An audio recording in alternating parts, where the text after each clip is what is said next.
جی بسم اللہ الرحمن الرحیم ناظرین، آج ہم آپ کو سیر کروائیں گے جرمنی کے خوبصورت شہر ہائیڈلبرگ کی، اور اس کے بارے میں ہم آپ کو کچھ بتائیں گے کہ اس کے مشہور ہونے کی وجہ کیا ہے۔ ان میں سب سے ایک سرفہرست ہم پاکستانیوں کے لیے ایک بڑے فخر کی بات ہے کہ وہاں پر شاعر مشرق علامہ محمد اقبال جو ہیں انہوں نے اپنی تعلیم کے سلسلے میں وہاں پہ رہائش اختیار کی تھی 1907 میں۔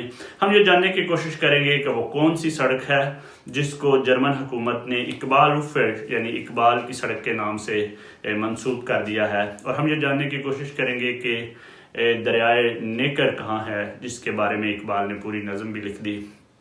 اس کے علاوہ ہم اس پروگرام میں آپ کو بتائیں گے ایک پاکستانی نژاد نوجوان کے بارے میں جو جرمنی میں اسی شہر ہائیڈلبرگ میں جو ہے وہ کونسلر منتخب ہوئے بلدیاتی الیکشن کے بعد، اور بہت سی دیگر معلومات ہم دیں گے آپ کو انا میری شمل کے بارے میں اور اقبال کے بارے میں۔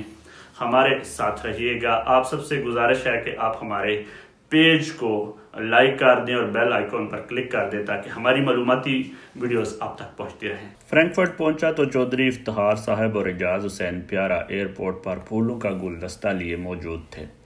فرینکفرٹ کا موسم بہت حسین تھا۔ چلملاتی دھوپ اور فضا میں موسم کی ہلکی سی حدت مانچسٹر کے ابر آلود موسم کے مقابلے میں ایک نعمت سے کم نہیں تھی۔ فرینکفرٹ سے ہم جرمنی کے شہر ہائیڈلبرگ کو روانہ ہوئے۔ ہائیڈلبرگ دیکھنے کی خواہش مجھے اسی دن سے بے قرار رکھی ہوئی تھی جب سے پتہ چلا تھا کہ یہ شہر کبھی اقبال کا مسکن رہا تھا۔ یہ سوچ کر کہ اقبال کو نہ صرف اس شہر سے محبت ہو گئی تھی بلکہ اس میں بہتے دریائے نیکر پر اقبال نے پوری ایک نظم لکھ دی تھی۔ یہی وہ شہر تھا جس کی سرسبز وادیوں نے اقبال کے جذبات میں وہ تلاطم پیدا کیا کہ وہ محبت کی وادیوں میں قدم رکھ بیٹھے تھے اور ایما نامی ایک جرمن نازنین کے آگے دل ہار گئے تھے۔ ہائیڈلبرگ میں میرا جانا ایک اور لحاظ سے بھی ضروری تھا کیونکہ اسی شہر میں 30 سال پہلے اقبال ہی کے شہر سے آنے والے وسیم بٹ بلدیاتی الیکشن جیت کر لوکل کونسل منتخب ہوئے تھے، جو کہ بطور پاکستانی ہمارے لیے ایک فخر کی بات تھی۔ وسیم بٹ نہ صرف بطور کونسلر جرمنی شہریوں کی خدمت کر رہے تھے اور جرمنی کی سیاست میں اپنا کردار ادا کر رہے ہیں بلکہ پاکستان اور جرمنی کے درمیان ایک پل بھی بن گئے ہیں۔ وہ اسی ہائیڈلبرگ شہر میں پاکستانی آرٹ، ادب، ثقافت اور تہذیب کے رنگ بکھیر رہے ہیں۔ وہ ایسے پروجیکٹ پیش کر رہے ہیں جس کی مدد سے پاکستان سے جرمنی آنے والے نوجوانوں کے لیے شمع امید روشن ہوگی۔ دوپہر کے 1:30 بجے ہم ان کے آفس پہنچے۔ یہ ان کی سیاسی جماعت کا دفتر تھا۔ انہوں نے ہمارا استقبال بڑی گرمجوشی سے کیا۔ وسیم بٹ ان شخصیات میں سے ہیں جو رہتے تو یورپ میں ہیں، تعلیم جہاں حاصل کرتے ہیں، بزنس یہاں کرتے ہیں، اپنے آپ کو اپنی محنت اور لگن سے منواتے ہیں، یہاں کی مقامی سیاست میں اپنا نام بناتے ہیں، لیکن پھر جب انہیں سب کچھ مل جاتا ہے تو ان کے دل میں اپنی جنم بھومی کی محبت ایک چنگاری بن کر اٹھتی ہے۔ جس محبت، جس لگن، جس یاد کو وہ ایک راکھ سمجھ کر بھول چکے ہوتے ہیں، اسی راکھ میں سے ایک شرارہ نکلتا ہے جو انہیں بے کل کر دیتا ہے اور انہیں احساس دلاتا ہے کہ انہیں اپنے ملک پاکستان کے لیے بھی کچھ کرنا چاہیے۔ ان کی زبان کا لہجہ پاکستانی نہیں ہوتا، ان کا لباس، ان کا انداز، ان کی مسکراہٹ، ان کا رکھ رکھاؤ تک تبدیل ہو چکا ہوتا ہے، لیکن ان کے دل میں پاکستان کی محبت اسی طرح سر اٹھاتی ہے کہ وہ ہر پل انہی سوچوں میں گم ہو جاتے ہیں کہ کس طرح وہ اپنے ملک کے لیے کچھ کریں، کیسے وہ اس ملک کی قریبی بقائیں۔ جب وہ یورپ میں طلباء کو پڑھتے، کامیاب ہوتے یا ترقیاں پاتے دیکھتے ہیں تو وہ اقبال کی زبان میں کہنا شروع ہو جاتے ہیں کہ میں تیرا تحفہ سوئے ہندوستان لے جاؤں گا۔ کونسلر وسیم بٹ کی شخصیت یورپ میں رہنے والے پاکستانیوں کے لیے ایک مشعل راہ ہے۔ یہ ہمیں بتاتے ہیں کہ آپ یورپ میں اپنے ملک اور اپنی ثقافت کو اس وقت روشناس کرا سکتے ہیں جب آپ ان ممالک کی سیاسی جدوجہد میں شامل ہو جائیں گے۔ میرے لیے وسیم بٹ کا کونسلر منتخب ہونا اتنا حیران کن نہیں تھا۔ بلکہ میرے لیے حیران کن بات یہ تھی کہ وہ پہلے سے موجود کسی جرمن سیاسی پارٹی کے ٹکٹ سے یہ الیکشن نہیں جیتے تھے، بلکہ انہوں نے جرمنی میں اپنی ایک سیاسی پارٹی بنائی اور اس سیاسی پارٹی سے الیکشن جیت کر کونسلر کا الیکشن جیتا۔ اس ملاقات کے بعد ہم اپنی منزل اقبال اوفر کی جانب روانہ ہوئے۔ یہ وہ سڑک ہے جس کو جرمن حکومت نے علامہ اقبال کے جشن 100 سالہ کے بعد ان کے نام سے موسوم کیا تھا۔ یہ سڑک دریائے نیکر کے کنارے پر ساتھ ساتھ چلتی ہے۔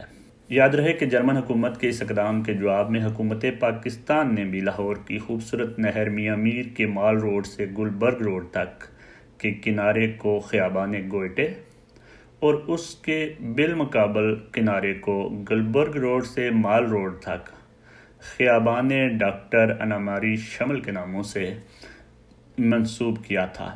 گوئٹے کے نام سے کون واقف نہیں؟ البتہ میں آپ کو بتاتا چلوں کہ اناماری شمل ایک جرمن اسکالر و محقق ہیں، 100 سے زائد کتابوں کی مصنف ہیں۔ انہیں انگریزی، عربی، فارسی اور ترکی زبان پر عبور حاصل تھا۔ اس کے ساتھ ساتھ انہیں پاکستانی زبانوں سندھی، سرائکی اور پنجابی سے بھی شغف تھا۔ وہ پاکستان اتنی دفعہ گئیں کہ وہ پاکستان کو اپنا دوسرا گھر قرار دیتی تھیں۔ وہ انگریزی اور جرمن زبان میں اپنی شاعری کے 2 مجموعے بھی چھپوا چکی ہیں۔ حکومت پاکستان کی جانب سے انہیں حلال امتیاز اور ستارہ امتیاز سے بھی نوازا گیا تھا۔ انہوں نے نہ صرف اسلام اور صوفیزم پر گہری تحقیق کی ہے، بلکہ علامہ اقبال کے حوالے سے ان کا کام قابل تحسین ہے۔ انہوں نے علامہ اقبال کی شاعری کے مجموع بانگ درا، پیام مشرق اور جاوید نامہ کا جرمن زبان میں ترجمہ کیا۔ جاوید نامہ کا ترجمہ انہوں نے ترکی زبان میں بھی کیا ہے۔ اناماری شمل نے علامہ اقبال کے مذہبی خیالات کے مطالعہ پر مبنی ایک کتاب جبرائیل کے پر کے عنوان سے بھی لکھی ہے۔ ہائیڈلبرگ بہت ہی خوبصورت شہر ہے۔ موسم کی خوبصورتی کا اندازہ اس بات سے لگائیں کہ جولائی میں بھی اس کا درجہ حرارت 30 سے اوپر نہیں جاتا۔ سرسبز وادی اور دریا کے کنارے آباد یہ شہر صرف قدرتی نظاروں کی وجہ سے ہی پرسکون شہر نہیں ہے، بلکہ اسی شہر میں جرمنی کی سب سے پرانی اور سب سے پہلی یونیورسٹی موجود ہے جو 1386 میں قائم ہوئی۔ اس لحاظ سے یہ علم کے متلاشیوں کا شہر ہے۔